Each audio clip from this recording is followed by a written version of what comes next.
So here's the engine bay of Matt's W126. What motor is in this, Matt, and what range did they come in? So this is what's known as the M116 V8, which is the 4.2. You had a 117, which was a 5.6, and you also had a 3-litre straight 6, which in its day was actually put into the 300E and got the 300E to 100k an hour faster than a Porsche 911 of the day. Wow.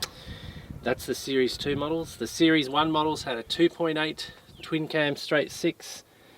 It had a 380 V8 and a 5-litre V8. We never got the 500 here, but they also had a 5-litre V8. And for somebody who knows a little bit about cars, are they easy to work on? I know they look complicated, but I've took the heads off this. I've done a few things. They're not very hard to work on. The mechanical fuel injection system under there is a specialist only kind of game, unless you're feeling really, really brave. But outside that, no, it's just a combustion engine like everything else. And yeah, it's not difficult to work on. As you can see, there's lots of room. Bit of room, yes. In there. The only thing I would say to people is don't put cheap oil in them. Preferably high zinc oil. There's little things people forget. So this is your suspension fluid. There's a lot of cars running out there that have never had this changed. That should be changed every 2 years. Another common part for failure once they get this old is your ignition model. So if you're after one of these cars, get the part number off that and get on eBay and get a couple of spare ones, because it's rumoured if you buy one from Mercedes-Benz they're about $8,000. But the only weak point in the V8s is the timing chain stretches, jumps, and hits the cam cover and bends all the valves, which is exactly what happened to this one. But if you change the tension of the chain every 100,000, good oil, these things just keep going. They just keep going. They don't die. Well, we've spoken about oil before for these cars, but for those guys that missed it, Penrite are making a good oil for these, aren't they? Yeah, so a lot of people go off your numbers. So for this car, they'll ask for 20 W60. So there's heaps of people that make that. Yes. And they're all good oils. But what you're actually after is in your manual, you'll have an oil specification, which will say, I think off the top of my head for this is 229.1, which is what the manufacturer specifically says that car needs. And if you go through the Penrite catalogue, most Mercedes-Benz codes, they make an oil to match. So it's the closest thing you can find to factory oil. Right.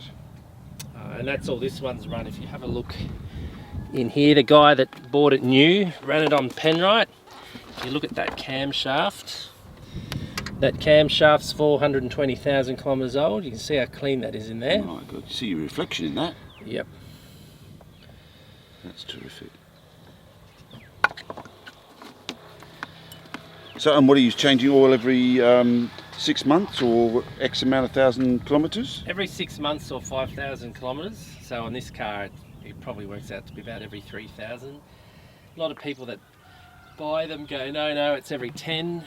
Or people buy a new S-Class and say, oh no, it says every 15. They are right in that the oil will last and lubricate, but what they're not telling you is all the burn and blow-by products are in your sump, and that stuff keeps going through your engine because an oil filter can't filter out burn blow-by. So as I say to everyone, oil's cheap, 5,000 kilometres, you can't go wrong. All right, and what to look for when purchasing one of these type of cars, the W126? So I generally say to people, if money's not a problem, always go the V8. If you are a bit hesitant to spend money on servicing, definitely go the 6 because it is cheaper to run, noting it certainly doesn't have the power that this car has. Make sure the timing chain's been done in them. At 30 years old, you'd expect all your bushings to be worn, so this car's had its rear subframe bushings done, things like ball joints, all those kind of things. Engine mounts? Engine mounts. Yeah, just stock standard wear and tear kind of stuff. So if you're going to buy one now, like any car, spend the extra and buy the best one you can. Don't ever buy one as a project and think you're going to save money, because you won't. It's difficult to do that on cars this age, isn't it? They're hard to find. And what about spare parts? That's interesting. Mercedes-Benz still stock 80% of what's in this car, which is quite surprising given they come out in '79. But there's no trouble getting parts out of America, FCP, Euro, Rock Auto. I've never had a part that's difficult to get for it. Oh, good. And they're surprisingly affordable. Very good. Well, a beautiful car, Matt. Thank you very much for your time, buddy. No problems.